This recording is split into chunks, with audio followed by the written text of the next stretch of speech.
Welcome to the Fitness Queens podcast, empowering your mind and sculpting your body. Join your hosts, multiple fitness world champions, Alicia Kyrgios and Stephanie McHugh, as we explore all things female health, training, competing, mindset, and living the fitness life every day. So welcome everybody to the latest edition of We Fitness Queens, and I'm super excited today, not only because this is the first time I got to see her gorgeous face in quite a while. We've had a bit of a hiatus. Hello, everyone. So good to see you, Ali. Always. But also because we've had, so much go down for both of us since we got on last. And for anyone that's been following mine, I'm so sorry in advance for still sounding sick. We've had an entirely sick household for the last week. It's been a mission. But B, I have been combating and nursing, for a better word, since probably, I think I spoke to Steph about this offline while I was still pregnant, the shoulder issue that I was having. Anyway, it really came to a head and I got diagnosed with bursitis in the last sort of 8 weeks. And it's been an absolute nightmare. Like, I couldn't sleep at night because of the pain. And I'm in this situation where I'm going, okay, crap, I've really got to try to be in a position to grow back these 3 kilos of lost mass as quickly as possible. Because anyone listening to this, you think, okay, you're not on stage till the end of 2025. That's a long time. It's not a long time, Steph, is it? It's really no. It's actually quite overwhelming. That's actually one of the things that we're going to talk about today, because we feel like we're so behind in this building thing. Exactly. And it's just because of injuries. Like, my body is broken. I talk about this on my stories. Anytime I do pop on, when I randomly appear, it's really because I've been working behind the scenes on all the injuries and honestly working through. It's a little weird, right, Alice? It's definitely uncharted territory that I'm just still not used to. Yeah. Whereas, I guess rehab has been in and out of my life for a long time, especially since my only my life now. Yeah, I know. It's a shit show, but there's also some really great outcomes from going down the rabbit hole and the journey of rehab. And I always lean into it and embrace everything I can take out of it. And hence today's guest, which I was super excited to bring on, because when I first met Nick, sort of take us back 6 weeks ago, I was sort of 2 weeks in the trenches. I was getting treatment 2-3 times a day from my physio team and my chiropractor team, my osteo team.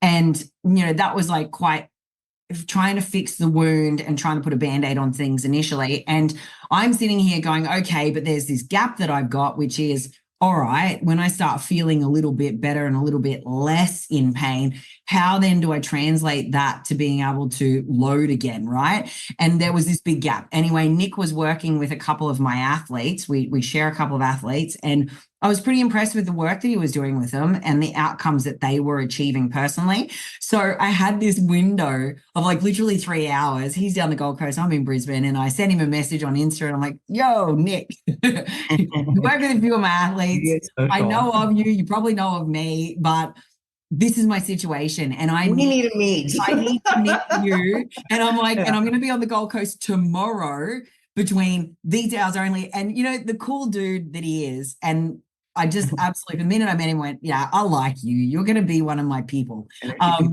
He sends me this screenshot, and this is just indicative of Nick. Sends me this screenshot, and it's literally his calendar. And he's like, yeah, absolutely, I can see you here. And do you know what the irony was? I hadn't even sent this kid my bloody times that I was available, and it was the exact opening in his diary. And I was like, boom, meant to be. Yeah. In that. So here I am, I roll in, and I remember thinking to myself, okay, this is what the guy's going to do, because I'm thinking about past experiences, right? And I'm thinking he's gonna sit down, listen to my story, and then he's gonna be like, yep, okay, no worries, I can help you. And then he's gonna like literally turn me around. I'll be in and out in 30 minutes, maybe 45, and I'll have a program and that'll be it. Nah, I spent the whole 2 hours with the guy. He assessed everything, but he was pretty nuanced too. Like, he picked up on a couple of things I hadn't even talked to him about. So with no further ado, I will get Nick to speak in a second, but I wanted this bit of an intro because I think the guy really deserves it. He's very, very good.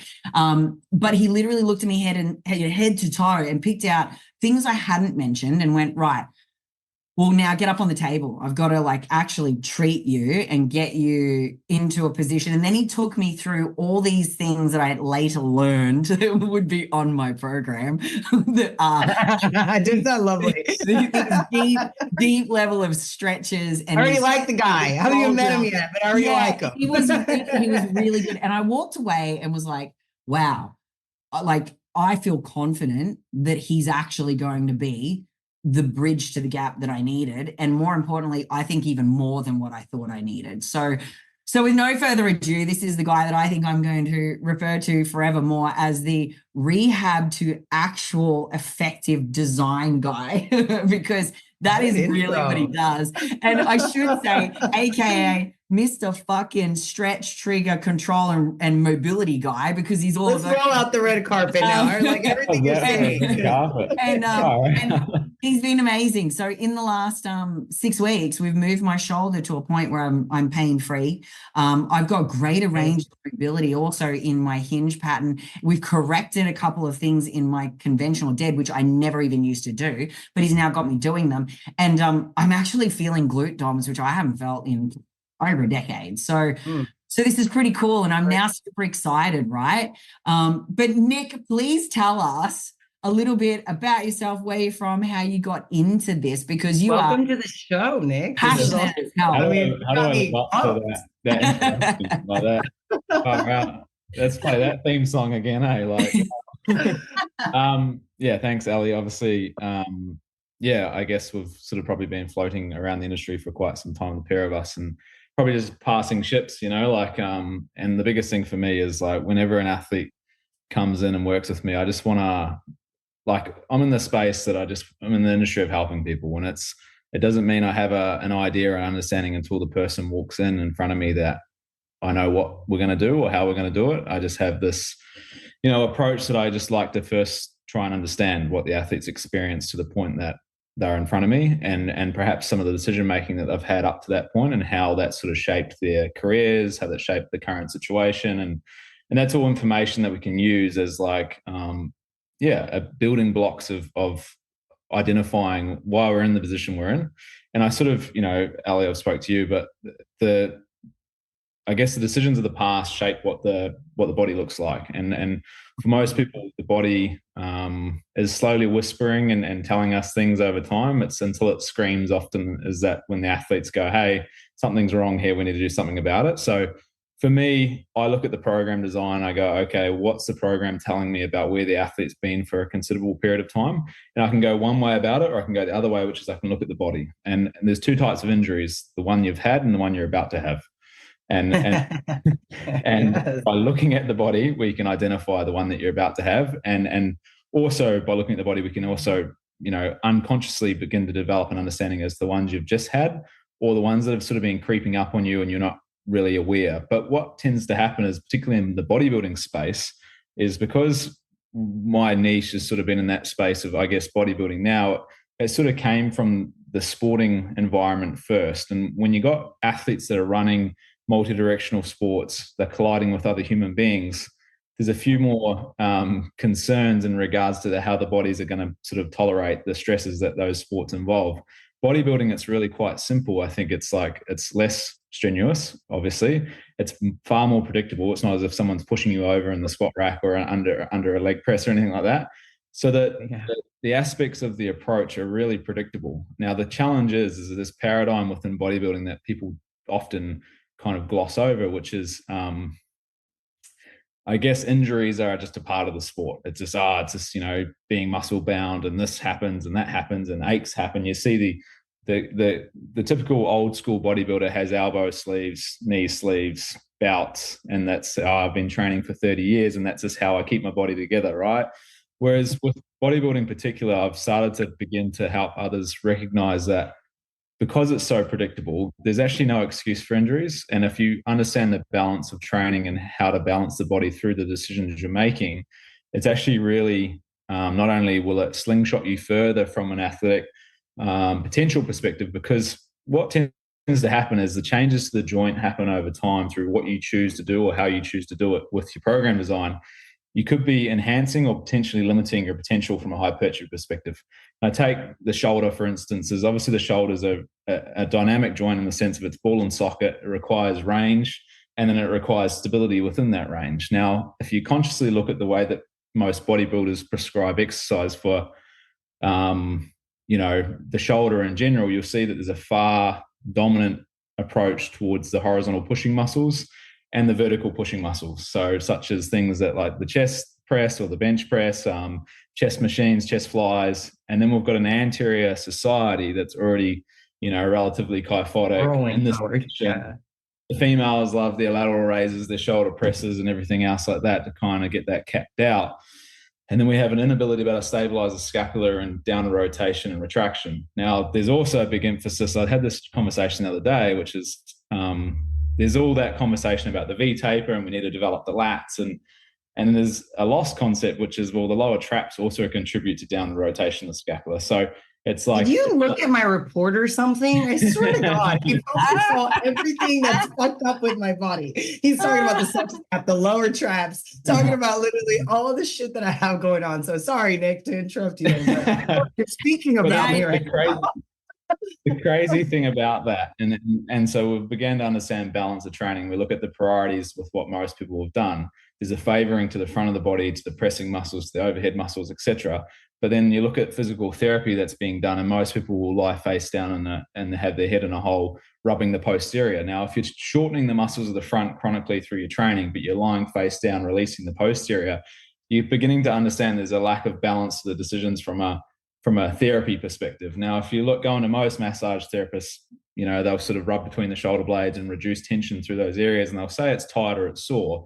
Now, if the humerus is already being pulled internally through not only your life, and let's be honest, most bodybuilders are online coaches, so they spend the majority of their life on a laptop, and then they go on in the physical therapy, and they're now looking like this because of the physical therapy as well as everything else. So there's components of our decision making from a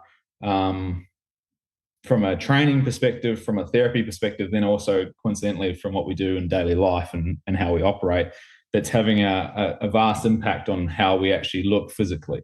And until athletes and coaches take a bit of onus on why I'm in the position, rather than, I'm off to do rehab for another 8 weeks, then we're back into a prep. It's like, no. What you're doing is you're not actually getting better in the periods that you're going back into prep. You're actually just either delaying or you're enhancing the potential for another injury to occur, because the therapy and the way that the rehabilitation practices generally work is they're rehabilitating you, and then you're going back to the effed up program that got you in that position in the first place. The thing that fucking broke you, right? Okay, we can't swear. The same patterns, right? It just makes sense. Insanity of ourselves. It's so true.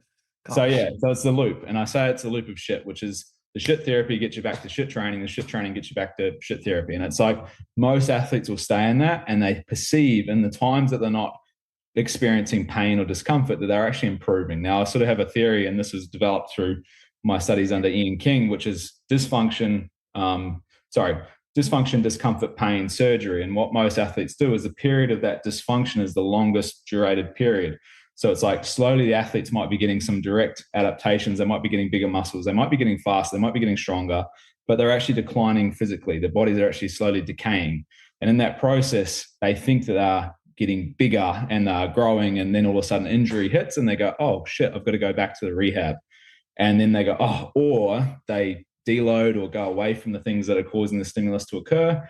And they prioritize different things for that short period of time. They go, oh, no, I'm out of pain now. I'll go back to what I was doing, which is to grow those muscles. So that's the loop. And there's some cases that I can share that, in terms of how we've looked at changing that loop. But yeah, it's like, I'll give you an example. 212 competitor Aaron Pilates had no chest in the 2019 Olympia. And that was, his area that the judges told him to work on. At the same time, he couldn't do a single push-up in my living room because of the shoulder pain he was experiencing. So when the subacromial space closes over time and you've got so much internal rotation in the shoulder, and this is a guy that couldn't hang on to a flat bar because of the lack of external rotation he had in the arm, but yet his physical therapy was receiving, he was lying face down, releasing the external rotators of the shoulder, the back, So we had some really quick adaptations where immediately just from releasing the internal rotators, and doing a little bit of posterior chain, he could all of a sudden go train press without that symptom. So immediately is when someone gets off the table, I want to hear the feedback. Oh yeah, that does feel a bit better. Or, hey, that actually, I feel a bit lighter. And those are the common questions I have. Ali was like, how does that would definitely be mine. Mine is, I feel lighter, I feel a little looser, but I feel freer too. Like I had more movement in my hips, in my gait when I would walk, but then I felt lighter all through that shoulder range, and just through that whole upper quadrant on this side was just so intensely tight. Steph, I can't even describe to you, babe, but I was waking up multiple times throughout the night because I just had chronic pain, but it was radiating down into underneath my breast and into my rib through the cage. chest. And so the first thing Nick did to me was get up on the table, lady, and he had me, and I went to go face down. He goes, no, other way up. And so I was you need to actually hit more of the chest and neck, right? Yeah, it got in all the very top and around that whole anterior delt, and then my whole capsule from front to back got done. Ali, you're just talking about what I go through every week. Yeah. I'm like, seriously, that's what they have. Like, honestly, what you've hit right there on, and I cannot stress anyone that's listening to this and is maybe undergoing that loop that he just mentioned. You're just constantly going back into training, going to do some rehab work, and you think you're doing something. Like that was me. I thought I was doing something when I was going to rehab. And this is even 5 years ago. I would go to rehab, I'd do my therapy sessions, but I would still feel off, but prep was more important. Prep was more, the deadlines were more important. Me actually having to diet down and get to what I needed to do was more important to me at the time. So I would neglect those signs and the red flags. And I would truly just kind of think that they weren't going to cause me more pain, because I'm like, I'm not going to let it get to that point, right? Like, you think that until you actually get injured, like truly get injured, you think that you can prevent it. And in reality, he nailed it. Like, it's so accumulative that over time, all you're really doing is delaying all of you finding what the actual root of the problem is. Delaying the actual fix. Yes. Right? That's all you're delaying your fixing. Finding how to fix it. And I think that all this shoulder health is probably one of the bigger, precursors to a lot of our issues. Same with hips, right? I'm sure you deal with so many hip, balances, shoulder imbalances, internally stuck, externally stuck, whatever that anatomy of that body is. So I think the bigger takeaway here is the fact that you actually have to figure out what are your true imbalances, not just from a strength perspective. And that's the way I used to look at it. I'm not strong on this side, so let's fix it, right? Let's try to balance out my right to left. And all I was really doing is causing actually more damage to my actual injuries that I already had. So my imbalances got worse. Actually, even within the last 5 years, even though I was training to aesthetically look my best, I would actually put myself in an upside down position where now dysfunction was the biggest, longest period of time that I spent. And that dysfunction was me not really paying attention to scapular health. I did shoulder health stuff. Like, we do rotator cuff stuff. Like, you think that you're priming your joints. And I put on my quotations here because we think we're priming our joints. But in reality, all we're doing is increasing blood flow a little bit. We're not really getting that trigger release. We're not actually having something addressing maybe that stuck joint. Because of your range being limited. And you just kind of think, oh no, that's my limitation. That's for my body. There's so many times I'd be like, no, that's just as far as my body goes. There's no way I can open up further on that way. So I'm going to stop there. And you still feel stimulus, right? You still train your muscle. So you feel good when you're training until you feel pain. And this is me over the last year and a half. Well, you guys already hear on the podcast. Over the last 2 years, it's been a shit show of injuries where from my stress fracture in my foot to going up to my hip, going up through my low back to my shoulder, up my neck, to where last year was my breaking point in my neck pain, where I'm like, fuck this. I'm so tired of this pain. I can't sleep. Like, the sleeping just got so bad. That's when so my tension. Yeah. I just felt like I had a creak in my neck, like at all times. So that sleeping being interrupted is what led me into, no, I have to figure this out. I really got to decompress the body. I've got to really figure out what is causing these tight muscles to stay overly active, because essentially at the end of the day, it's like your dominant muscles are going to take over no matter what you do. If you have stronger muscles, they're going to start, taking the load. So myself being at a desk over the last year, I have focused a lot more on my business, and being at the desk, I have noticed that's actually the position that causes me more pain because I'm actually rolling my shoulders forward. And what he brought, to surface here is the fact that our society is living in this hunched position. And here we go training, and we flexes are locked on. The hip flexors are locked on. You're in this total rotation. We're a mess. Like, as bodybuilders, if we're bodybuilding, we're touching on that. Touching on the hip flexors being locked in the seated position for predominant society. It's like that's the biggest problem, right? Look at the predominant prescription of exercises in the lower body continuum. Say, for instance, you look at most strength programs, the first exercise you'll see featured as a squat or an exercise that's of quad dominance. So what I perceive as being quad dominant, anything that's with a vertical trunk or more than 45 degrees vertical trunk. So for instance, a lunge, a leg press, a hack squat, a barbell back squat, and then a Bulgarian's on a continuum. A lot of people will try and lean forward, they get the lean and they say it's partially, but ultimately the immediate shortening of the hip flexor and the quad is primary. Now, further on that track is if you've got an anteriorly rotated pelvis where the hip flexors are already shortened, distally you're putting the hip in a position that you're anteriorly rotating the point you want the most force production, which is then going to shorten the quads even further. So maintaining the pelvic position where it's posteriorly rotated, if you haven't got enough, and this is something that I touched on with Ali's programming, was the avoidance of doing hinge-based work over time. It then created an issue in itself. So she said, I haven't been able to have access to these particular exercises. It's like, no, we haven't taken an approach that's allowed you to have access. So it's like, if you've prescribed, say, for instance, I think we assessed like 16 quad dominant exercises, I think. And it was actually exactly as you just described. It was like squat and then hack and then Bulgarian. That's no criticism either, because the reality is what you were dealing with was a perception that you can't go into any trunk flexion, you can't lean forward, you can't do anything because it's a perceived issue. Now, what I look at that as is rather than fundamentally looking at like, okay, we can't do a deadlift. Okay, we can't do multi-joint complex movements so that you're in a hinge pattern. Now, what we need to identify is you've currently got an issue with hip extension, because stabilizing the pelvis right now, you begin to anteriorly rotate. And that's what's then exacerbating the issues in the lumbar spine, and you're getting some compensation. And then when you do go into, say, some partially multi-joint exercises, you start to then get, involvement of the quadriceps and stuff. And the teachings of, we've looked at your deadlift pattern, the way that you've prioritized your deadlifting over the years, and that's been a more vertical trunk position, more powerlifting based, which is chest up, ass down, lift as much as you can. The bar's away from the center of mass and it sort of loops up. So obviously we've taught you, or slowly began to integrate, the more hip dominant where the shoulders are over the bar and you're slowly bringing the hips through to the bar. But ultimately what we had to do, or what we have to do, is reverse periodize and basically reverse program your past training. And what that looks like is slowly integrating more things which begin to progressively add things which begin to reverse that pelvic position. Now, look at our positions that we're all seated in right now. It's like, if we're here for 6 to 8 hours a day, the first exercise we go and implement is a squat pattern. What are we re-emphasizing? The same thing we're doing immediately on the daily basis, right? And then you look at the sort of exercise prescription. If you look at most bodybuilding programs for the lower body, you'll see, particularly for men, you'll see a squat of some sort, a leg press, a hack squat or something.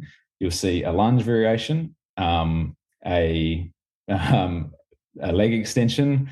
You might see a single joint leg curl for the posterior, which does nothing for the pelvis.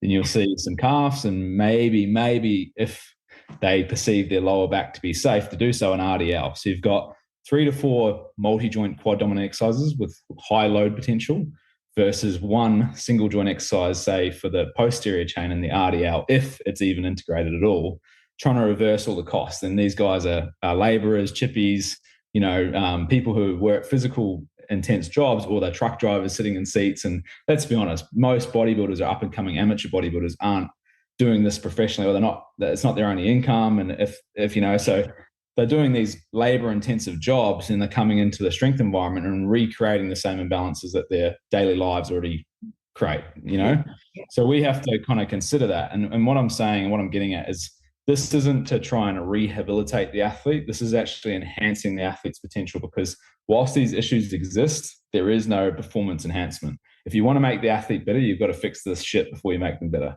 And if you don't, then you're going to be fixing the shit later. It's like two types of pain, the one you choose and the one that's forced upon you at some point. And that's the reality for most people. Oh yeah. Oh, gosh, he's preaching. I feel like I just right now I'm being like, yes, sir. You are so right. Like, absolutely. Everybody must be taking notes because at the end of the day, what you need to do is find out what those patterns that you repeatedly do. I do find that I've caught so many things in my day to day that I knew I was doing, but I wasn't paying attention to, like sitting on one side of the hip while always standing, right? Like, and constantly, leaning into that hip, maybe internal rotation of my leg crossing over, right? All the time, constantly having that one crossed over. And it feels good, but the other one can't do it. So I'm like trying to stretch and trying to open up my hip and trying to, create more balance between, in the pelvis. So I really love that he's touching on this hips and the whole pelvis area, because I find that that's probably most people's actual locked up issues. Low back pain, right? Like, what's the number one thing that people come to you for, right? Probably low back pain, shoulder pain, neck pain. Yeah, funny you say that, because in men, I think it's probably shoulder. And if you look at it from a generic approach, what's the number one thing that men want to train predominantly? It's the chest, the muscles of the front. It's this. For chicks, a lot of it comes in the lower back, lumbar, and particularly for athletes involved in bodybuilding, because of the posing and the way that sort of then adds another whole dynamic to that one. And this is the thing, if you were to look at a golfer, you'd say, okay, he rotates one way consistently. He's continually rotating. His body's going to have some direct adaptations. He's not using a left-handed club and rotating the other way. With athletes in bodybuilding, yous are all posing to one side consistently. So there's some direct adaptations because of that. And say, for instance, you're doing that 5 to 10 hours a week, you're trying to perfect that. And then in your comp season, I was going to touch on what you said earlier, like when you're in comp prep, I think you were saying something about like you're doing all these things and what can happen is athletes will kind of, I was talking to Hattie Boydell about this, is about the fact that we kind of mask these issues in prep, because what athletes will do, and you'll see this at the greater level, say LeBron James, for instance, how many things does LeBron James do in a week to make sure he can play on the weekend? Probably hundreds of things. He's got that many staff, that many people looking after him. The general public, the general user will look at that and go, I need to do ice baths, or I need to go do a sauna, or, they're looking at the one thing that he goes and posts about, or the one thing that he's paid to sit in or something, and they go, that's the thing I need to do, rather than identify the other 98 things that he's doing that might have a greater insight or impact on his body being prepared to do the thing that is actually most important. So I think what happens is in prep, because you kind of just throw everything at that period, you kind of get away with a bit of shit more than what you usually would. Whereas when athletes are in their off season, they're like, we relax that sort of stuff a little bit. We're not getting as regular treatments. We're not doing those types of things. You kind of tension your body starts to elevate, the imbalances in the training kind of get magnified, because you're playing this risk versus reward and you're just risking it all the time. So it's like, you kind of don't get away with it. And then people going, I'm trying to build, but I'm fucking keep getting broken. And it's like, it's because in the in season, you're doing the same shit, but you're just magnifying all the other shit that you do to kind of cover up the mess, Exactly. And that's actually what I'm dealing with now. It's like for probably the last, let's say 7 years, I was already competitively trying to stay pretty relatively within a striking distance, right? It wasn't ever like this massive off season or anything. But for the last 2 years, I'm like, F this. I need to actually get my body in an actual place of stability, like actual recovery, and trying to, realign. And what you said earlier was undoing the work that we've done on ourselves, right? Retraining or learning how to retrain and programming to have function with different patterns. I think that's like probably for me, the biggest challenge I'm having now, because as an athlete, you learn how to lift a certain way, and you favor that pattern over and over again. And so learning techniques that are going to go opposite of that pattern. Maybe if I was so fast in my concentric, now it's like, going slower in the concentric side, and focusing, maybe exploding more on the eccentric one. That was always what I focused on, which was the eccentric side, so trying to understand what my range of my joints and kind of what is not aligned properly. I think that's another big aha moment for me. alignments aren't going to align you. Like, yes and no, like, and please, I'm not trying to like say alignments are shit. It just means that one alignment's not going to fix you, but learning how your joints are actually supposed to be aligned within your body every single day for you to feel properly, like well, and not like lopsided and pretzel wise like I used to feel literally days on end. I'm like, let me just get aligned, and I would think that that was a solution when in reality it was just muscularity that was not aligned. Like my muscles weren't aligned, my joints weren't aligned, and they would just go back into that position because I wasn't doing the corrective exercises, I wasn't doing scapular health, I wasn't doing hip mobility drills, all those things that really actually align your body, and you can just self-align by doing. It's such a great point. And I think on that topic, it's a really good point to make is your strength training is your injury prevention work. It's not like you've got your injury. There's this is where the industry separates. Like I'm doing my rehab stuff and then I'm doing my training. It should be all one thing. And I think this is what Ali was sort of like talking about earlier, which is the industry kind of takes these two things and makes them separate. Like, oh, I'm doing the stuff that makes me able to do this stuff. It's like, this needs to be the same thing in order to make the strength program your actual injury prevention thing, you know? So it's not, I think there's this perception that, and I get this a lot when people come and see me, it's like, oh, so will I still grow doing this? I'm like, yes, you certainly will. Like better. You will like in all honesty. And I kind of have to convince them. I'm like, no, you will. Just trust me. You know, like, I don't even question that at all. Like, not at all, because if you go through it, you'll be like, whoa, fuck, man, I'm feeling DOMs in places that I can't even begin to describe. And there's absolutely no question mark for me on the growth side of things. I think people only challenge it because instead of doing quintessential programming of say 4 to 5 sets of say 4 exercises only, in mix, depending upon what your issue is and who you are, I guess, you know, like if we use mine as an example, I've got maybe 7 or 8 exercises, but I might only be doing 2 sets, right? And there might be some sets that are more hypertrophic and some that are a little bit more in that 6 to 8 range. So he's got me structured in a way though, where the selection and order for me is what was really interesting, because it's kind of on the head of what I used to do, which is cool because that's in line with exactly what he was saying to me when I very first saw him. And the one thing I will say is, oh my God, Steph, I've never motherfucking stretched so much in my entire goddamn life. Every single day, every single day, it is like stretch. I'm gonna be like, Ali. It's intense. It's like I literally have to say to myself, like, I like the fact that it's no bullshit junk volume though. So it might seem like you're doing a lot, but there's no junk in it. So let's just caveat that straight away. But I'm cool with doing the stretching and the foam rolling and the control drill, because I feel by the time I get to those working sets, man, I'm working and they're good and I feel good and they're working what you're supposed to be working. Exactly. And I'm getting DOMs in the places that we physically need for my body development zones where we're trying to recover mass. And I feel, not only do I feel confident we will recover it, I feel like we're going to genuinely make me better than I was last time, because I'm actually going to grow my posterior chain in a way that I've probably not quite had access to. So it's been a really cool exercise so far. About the stretching, enjoying the journey. Talk about the acceptance of stretching in the industry, because it's something that's obviously challenging. I really actually wanted to touch base that right now, right? Whenever it's like letting her, wrap up, I think that the stretching part is so over seen that people just do it just to like, oh, I'm going to do a quick dynamic warm up. I'm going to do a, cool down, or I'm just going to do like maybe once a week stretching. And I find that the stretching side has actually been what has helped me improve to get the range for the therapist and massage therapist to get deep into the joint, to be able to even honestly get deeper layers that were needing attention, that before it was like, well, you can't get there because of how tight the fascia and the layers are at the top. So I think that the stretching, just day to day, you're actually servicing your rehab therapy if you are doing some work already. If not, then you're really going to be just priming your joints. You're going to increase your range of motion. You're going to be able to load the muscle so much better. I find that the stretching side for me was always thinking that you should be flexible. And I'm like, oh, this is as far as my legs are going to stretch. I'm never going to be able to do the splits. And I was okay with that. I'm not trying to make that my goal.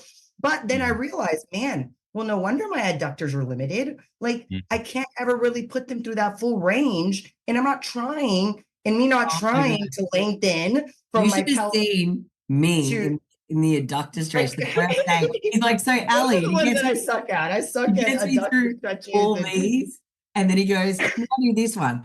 And the funny thing is, and I laughed about this because, like, holy shit, dude, when I was in uni, I used to lay watching the television in the splits with my hands on screw my. you. I've never been able to do the splits. I used to do that. I have not had access to that in a very long time. But like you just said, it's not that we can't do it. It's just we're not supple enough. We haven't been for a long time because we've just been constantly, chronically putting I ourselves. would show you guys. I just don't have a lot of states right of- here. It's intense. I would show him. He's in the position, right? And he's like leaning right forward, and he goes, and then you got to lean right through here, and then lean some more. And then his favorite thing with me is more. He uses that word so much. Moreover. And I'm like, bro, this is as good as it gets. And I'm like this, and my head is here.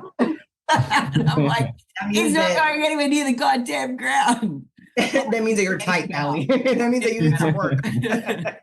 We got a lot of work to do. I think the biggest thing with that whole paradigm is that 20 years ago, no one used to give a fuck if someone was lying in the corner doing stretching. Now it's because everyone's got a voice on social media. Everyone's obviously a coach, and it's like, don't waste your time doing that. Like, if someone wants to stretch and they spend their time stretching and they get up and like no one's ever done a decent amount of stretching and gone, oh, fuck, I feel terrible after doing that. But there's this perception that it's like, oh, it's such a waste of time. It's like, again, back to like LeBron James sort of reference is like, if LeBron James is doing stretching and he's doing all these other things, it's getting looked at. The problem is with the industry is we're looking at things that we can sell in order to make money from. It's pretty hard to make money from telling someone to go stretch for an hour and there's not too many people that want to join me on that in regards to going and doing that, right? So there's this sort of like resistance to doing something that, one, it's incredibly boring for a lot of people. It doesn't require commercial equipment, so there's nothing you can sell in order for someone to go do it. I mean, they've created those Van Dams where you wind yourself out, you sit in the adductor and this one, but beyond that, it's like there's nothing really commercially viable for people to go. And so what's the incentivized reason for studies and scientific literature to go sell you or go promote the use of these things? I know I'm going down another whole rabbit hole with that topic, but the reality is if you don't create the space in the joint before loading, you're going to gradually wear and begin to wear down and deteriorate the joint health over time. It's like we've moved so far in the opposite direction as to, I guess, from a scientific community, looking at things as being like, well, if it doesn't, and let's look at the study that references stretching or static stretching prior to loading as having a negative relationship. If you actually objectively analyze the information that's actually being talked about or discussed, is you're taking an individual from a training environment perspective, you're lying him down on the ground, then you're going and telling him immediately after to do a maximal effort in a resistance-based exercise. When does that apply practically in any athletic environment? Never. When does the athlete go from lying down, relaxed, nice and, listening to Enya play and completely relaxed, right, to then jumping up immediately and going under a barbell and doing a squat? Or when do you see Usain Bolt get to the track and field and his warm-up is like a steam engine. It's progressive. It gradually builds up. It might take him 45 minutes to run 9 seconds, right? So it's like with bodybuilders, it's like, no, don't go stretch against the wall and lengthen your pec because then you're going to go under the bench press immediately after. Whereas what if we take the athlete, we progressively increase the joint temperature, so they might spend a little bit of time, whether it's on the treadmill or on the bike, then they go and with that increased joint temperature, go and passively open the range within the joints. Then they go do some control work. Then they get their, readiness to train or their feelings of, can't think of the word, to basically go under the bar or do the activity immediately after. It's not as if we're going from stretch to train. It's like there's a progression to doing those things. And that's where the industry is kind of lost is rather than looking at one thing in such isolation, we're not looking as to how to prepare the athlete for the actual overall preparation of the grander thing that's going on. It's just like we're so caught up in this is the only way to do things rather than being like, well, objectively, if the athlete goes and lengthens their pecs, gradually then increases their proprioception or awareness around how their scapula sits and the way it's positioned, then go do some retraction-based work, get the shoulder sitting in a healthier position, then go into loading. Objectively listen to that rationalization and think, how is that bad? How is it? sense? Yeah. Like, that's all I wanted to say. How does that not literally make the most common sense? I think that's what it is, like, neglected when it comes down to priming your body, if we want to call it that. It's not even a warm up as much as it's just priming yourself. And for myself, that's actually what my whole life has really been around for the last year, is figuring out what priming mobility drills I have to do to actually set myself up to be able to load the body. And that's how I ended up figuring out, well, I can't load this way. Okay, I can't load that way. But I was able to then position myself where I can do something and figure out what I could do, rather than keep saying, I can't do this, I can't do that. I was figuring out things that I could do because I was priming myself to make sure my joints were aligned. And that wasn't through alignment. And that's why I was making that comment. It was more about me doing drills, like, again, trying to sit my scapula back into position, trying to make sure my thoracic spine was equally open on both sides, that I can have good range, that my hips weren't stuck, so having internal and external rotation. Same with my ankles. I think a lot of people don't really realize that their ankles are pretty, like, just stuck, especially when you're going to go into loading and having some weight bearing on your feet, which is why I'm very specific on this ever since the foot injury. Like, you just have to have a little bit more stability through the full plane of your foot. And I think that that's another thing that we just see, and we don't really focus on the full balance of using your big toe. Like, the fact that I wasn't using my big toe to its max potential actually led to me to have some of these injuries. So here comes another thing, right? Like, a big toe not being able to push off the toe. I'm like, why isn't my big toe not wanting to, like, activate? And it started cramping, and I'll never forget that cramp. It was a holy hell. It was like one of the worst cramps I think I've had. It was worse than the pinky. And that's when it dawned on me. I'm like, holy shit, my adductor, it went all internally into my hip. And I'm like, oh God, that was my big toe that did that. And all because I wasn't actually pushing. And you're using it to stabilize, but you're not using it as a muscle to actually help you propel and push forward. And that right there was like one of the bigger aha. Everything you just said, if you're in a session here with Nick, it'd be like midfoot, full foot, midfoot. Oh yeah, not in your fucking heels. That'd literally be the conversation. Every lift now, Stephanie pushed through the big foot, or even with my scapula, because I've had a lot of my issues on my right side. I just a quick little even update, having him on here, I think is just so enlightening. Like, the fact that our nervous system and our muscular system are working together, right? And the fact that our nerves can get pinched if we start neglecting some of these overused muscles that we're training, and which was kind of what was going on with me. And I was just neglecting some of that numbing or some of that actual little pain I was kind of getting. So if you do have any of those sensations, whether if that is numbing, tingling, something is just not firing, it just does not feel balanced. These are all things as to why you probably need to be seeing a Nick or somebody that works in his field to correct yourself and go figure shit out and stop trying to just work through it. So I hope that this is kind of like a little bit more of a much better, enlightening, I guess, episode for everyone that normally is a little different than what me and Ali actually kind of touch base on. And I thought it would be pretty cool to bring up, because I know there's so many people currently in prep and not in prep mode and full steam ahead towards stages, and they may or may not be experiencing some of the things we've already talked about, and doing the masking and prioritizing what matters most and risk reward component right now. But this would be really great for you to start prioritizing and thinking about coming out the other side. Rehab. Yeah, exactly. Anyone who's in an off season like me, the biggest thing I'm doing is now getting really conscious about movement. I'm getting really conscious about mobility and range, and I'm getting, I'm just very open to rewinding and correcting elements from the past, right? So, like, I mean, God only knows where I would be if I had Nick fucking 5 years ago. But anyway, I got him now, so that's all that matters. And he's like my little ace up my sleeve, ladies and gentlemen.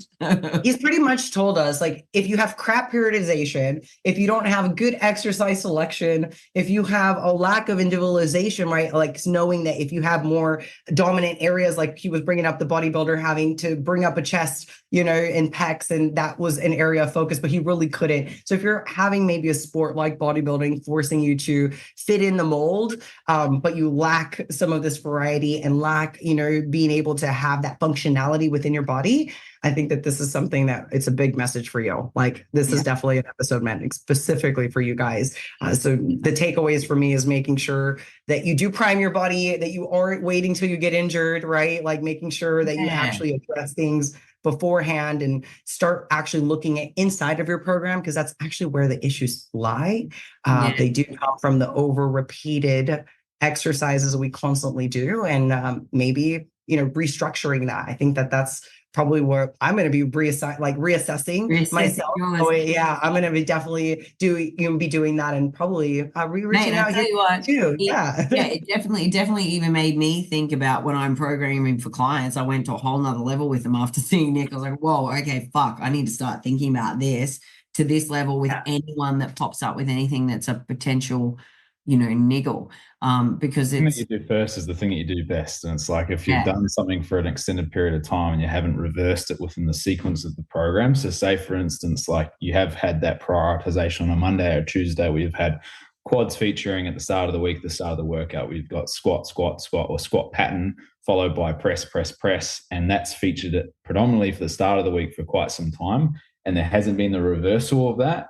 Your prioritization by sequence is basically posturally causing concern over time. And I go back to the topic about Aaron earlier, obviously 212 competitor, competed at the Olympia. I said to him, mate, you're about 70% of your potential. He goes, you lost it. He goes, 70%. He goes, that got me top 10 in the world, and I go, yes, but hang on. The prioritization over what you've done over a sustained period of time has actually created a deep hypertrophyizing of your body because of the fact you've so internally rotated now. You cannot grow your chest, and that's your lagging point. So we had to go away from we took out any horizontal pushing for nearly 3 to 6 months. And he had people coming up to him at the gym when he was PTing clients going, fuck, have you been what's going on with your chest? Your chest is looking big. Growing. Because all of a sudden the space had started opening up. So the contraction, really about to get the contraction, started to change. And he goes, I've never, and progressively over time, we reverse sequenced the program. We didn't bring the chest training back into the front of the week. We brought it into the back of the week, and prioritization wise, it was down the end of the workout.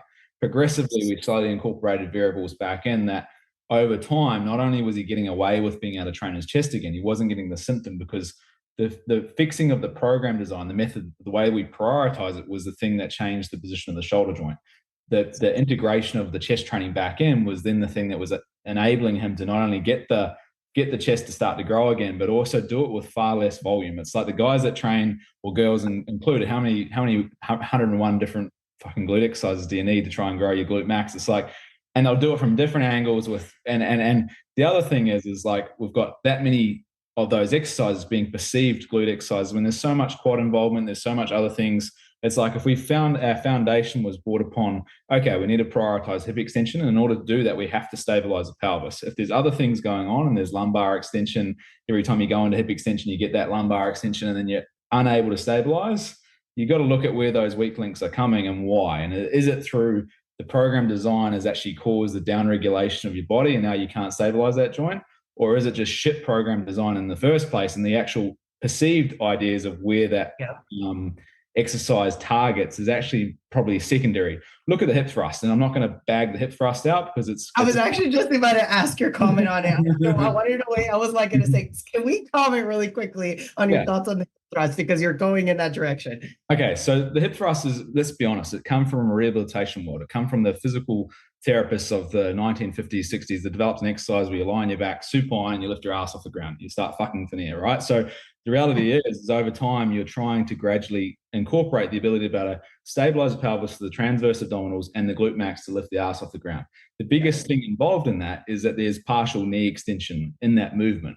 So if you've got someone who's already predisposed to anterior rotation where the pelvis is pulling forward, the lumbar starts to get, bit of curvature, and then you go into hip extension with that position, you're going to have some aggravation of the lumbar spine. Now, I don't care what anyone says about, oh, no, but I learned to brace, I'll do it like this, I tuck this, I do that. That's all secondary, because before you've even gone under the bar, there's already that fucking position that exists. You're already doing that. Load to that, you're magnifying an imbalance which already is currently present in the body. So go back, before you even talk about how I do the exercise, you standing statically right now with that position, you've got lordotic position where the lumbar is in curvature and pressure in that lumbar. So you add load to that, you're only going to exacerbate that more.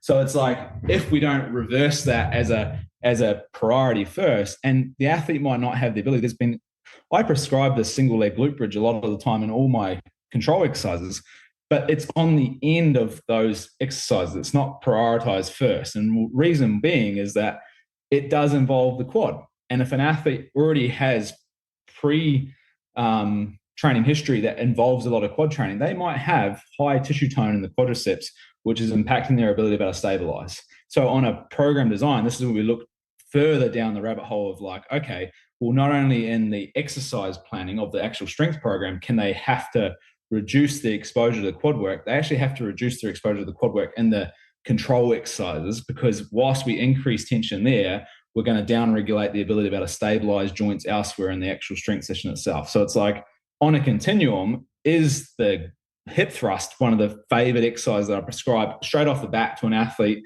as the king of glute exercises? No, because it involves more joints than just the main one, which involves hip extension, you know? So when the athlete's ability to be able to stabilize their pelvis is better, we can go down the rabbit hole a bit further and go, now we can implement this. And now the load potential that people were like, oh, I hip thrust fucking 200 kilo, amazing. But how much is your quadriceps doing and how much is your hip extensors doing? Who fucking knows? So rather than thinking this is the bang for buck exercise, is just think, hey, maybe a little bit of rationalization behind why we're doing it. And rather than the industry paradigm being so popular, and I'll probably get some flack for this because I always have, and I don't care, because at the end of the day, the athlete is priority because of the fact that we have to look at objectively before we prescribe exercise, what is the outcome of doing that, rather than being like, I love hip thrust and I'm going to attach myself emotionally to the exercise I prescribe. It's like, you know, exactly what it is though.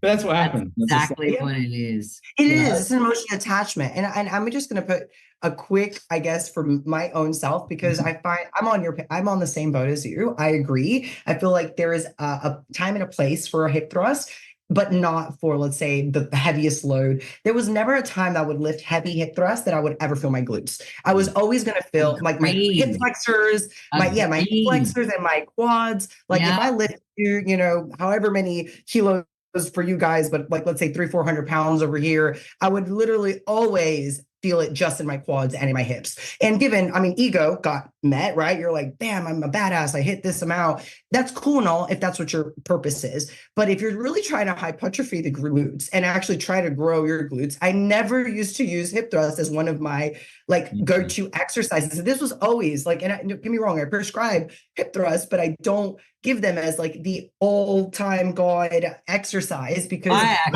squats, lunges, squats, lunges, and RDLs, any type of, you know, deadlift variation that's going to really actually engage the lengthening of the glute is going to really maximize the load much more.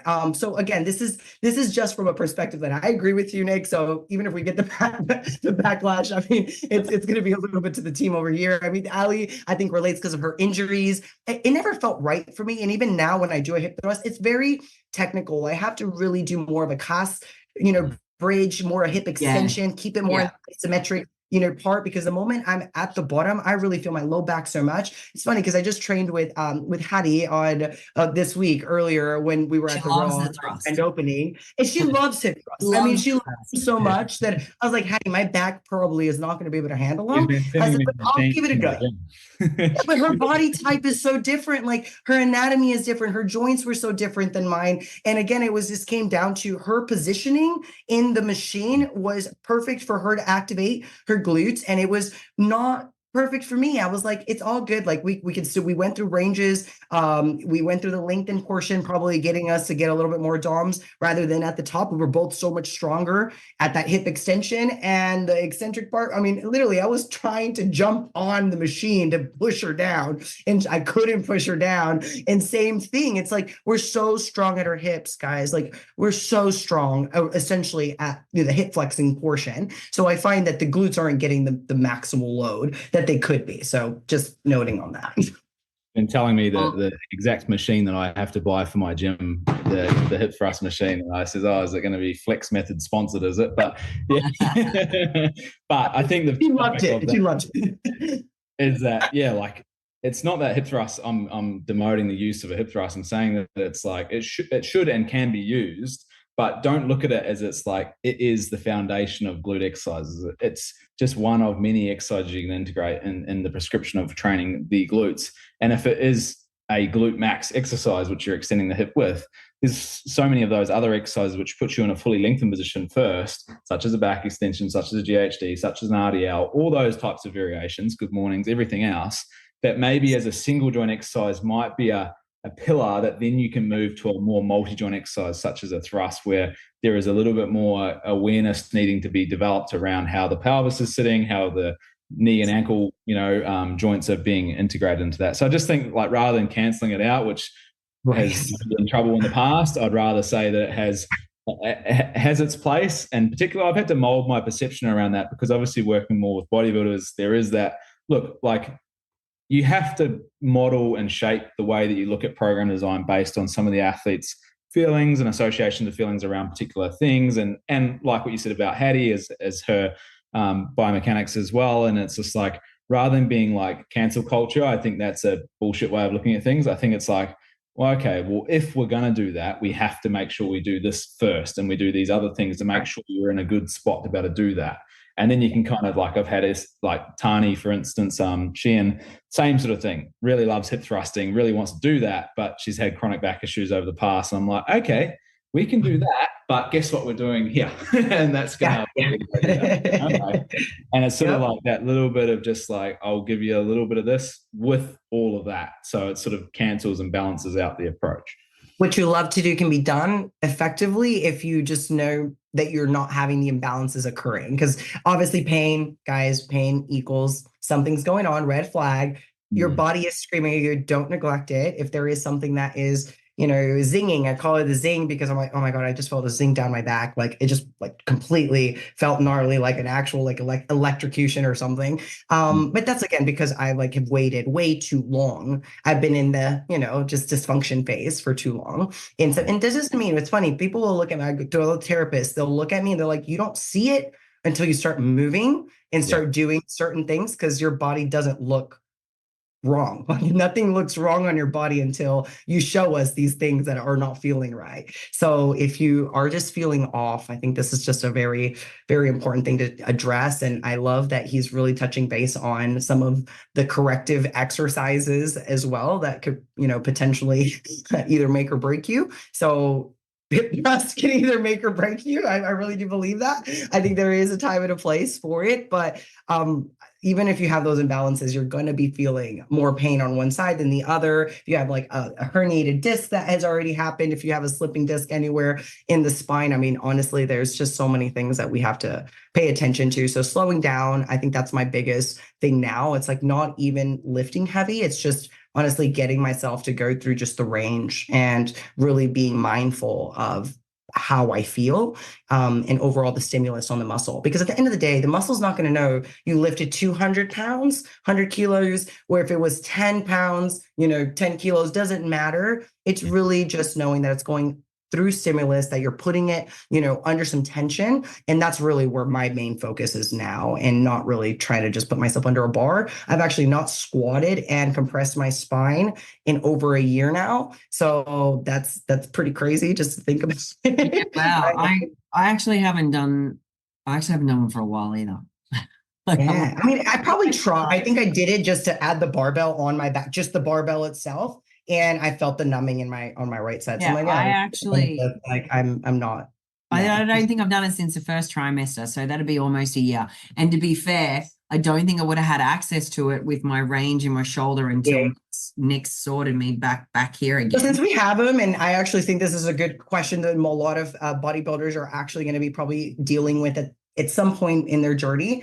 Maybe some tendonitis, maybe, some actual elbow, knee pain. Like in these cases, Nick, besides obviously go get your shit worked on and make sure you address it, what's something that you would recommend, to actually have someone do maybe on their own that would help alleviate some of these things, or things that you would put your clients through? Yeah, like just in general, just pain in general, or things that... Yeah, well, the biggest thing you've got to look at is like we've touched on, is like, okay, what is the foundation of, what is the thing that's caused the issue to exist in the first place? And for me, the first thing I look at is the program design, right? That's the first place for me to look at. Once you've moved beyond that and you go, okay, cool, I understand that I've got some imbalances within my training decisions. I've got to kick the can down the road a little bit more, and I need to understand how has my training decisions impacted the joint. okay, I understand, for instance, they look at the shoulder. Okay, I understand I've shortened this pec for so long and now it looks like this. It's like someone's just crunched their fist and my pecs are so short. Okay, how do we change that? Well, we get tissue work done on those areas and we change the relationship of that. So look at what your program, and this is one thing that Ian, who I studied under, is really great at doing, is basically look at your program as a quadrant for the upper body and a lower body continuum. So if you've got, say, for instance, a number of exercises on one side, which is, say, this is the horizontal pushing side. You've got bench press, incline press, chest fly, dips, whatever else, right? And then up here, you've got lateral raises, overhead shoulder press, front raises. And then on this side, you look at this side and you go, oh, I've got like a seated row that's close grip with momentum and I just swing it back and forth. And you're like, oh, I see an imbalance here. And you see the reason why the program looks imbalanced and you look at the athlete's body and you're like, yeah, it makes sense. Then looking at the lower body, you go, okay, well, how many quad exercises have we got? Okay, there's a squat, a lunge, a leg press, a Bulgarian. Okay, this is all on the quad end of the continuum. Then you've got, oh, I've got one RDL. Okay, cool, there's an imbalance there. Let's fix that for a start. Then integrate how we have to do that safely without the athlete being exposed to being able to be like, well, I just can't do an RDL right now because it fucking hurts when I lean forward. Well, okay, what do we have to do to stabilize those joints? We look at the abdominal group. How much prioritization around the abs do we prioritize? How much prioritization around the glutes? Just in the isolation of being able to control that pelvis. Look at that. That's the primary place to start. Before you go get soft tissue work, before you go stretching and changing and doing all these other things, look at that as the foundation. And once we've done that, let's go look at getting soft tissue work where if we took a map into the massage therapist and put that on the wall and you go, okay, I've done this here. And as a result, this is why this looks like this. Can you please release this and not fucking release that? Thanks. That's a good place to start, rather than go, oh, I'm sore in my back. I have no idea why. It's like, oh, well, just lie face down and I'll rub your fucking back. It's not going to fix the problem, right? So it's like identifying why the joints look the way they do and then going, okay, what do I do to change that? And then it's integrating the soft tissue work and the training as a I hate the word holistic because it's overused and fucking but it's a more holistic way of looking at how we integrate the training, the treatment, and then begin to look at actually long-term fixing the problem rather than just going, oh, I feel better after my treatment, back to the same old things again. So that's what we did at the start, which was the same sort of conversation, is fix the problem long-term rather than kind of find temporary solutions and mitigate the risk. Obviously, there's things that you can do. Like my top three would be, stretching. So change the length and tension of the tissue that surrounds the joint. Go get large amounts of soft tissue work, dry needling. You can do other things like cupping and acupuncture and stuff like that. I just think hands-on tissue work is the fastest way to change the joint. And as a therapist and practitioner, I find that it's the fastest way to get immediate understanding as to what tissue is doing what and why it's tight, rather than just going, we'll just put some cups on that and we'll see how you go in 10 minutes time. And I'll, it's like, I need to assess tension and physically feel tightness in the tissue. Then I can go about changing it. So I always think king of all things, and this is sort of goes back to the era of Charlie Francis and guys like that in the Canadian sprint coaches who just did therapy and hours and hours and hours of tissue work on their athletes. And that traditional sort of model where the Eastern European practitioners of the early 1900s, it's kind of lost its spark, because what people have now realized, if they go get a machine that just zaps the muscle, or they go just chuck some cups on it and needles, they can fuck off for 10 minutes and have a latte whilst the athlete sits there doing those things. So with a little custom and stuff, electrodes. And actually do something with it. So they've done that to me, and I'm like looking at them like, you should be doing some manual therapy on me, but I'm too tough. They're like, your muscles are hard. They're like, your muscles are very tough. I'm like, oh gosh, here we go. So I completely agree with you. It's the lazy form, I guess. I think massage and massage done well with the areas that we just spoke about.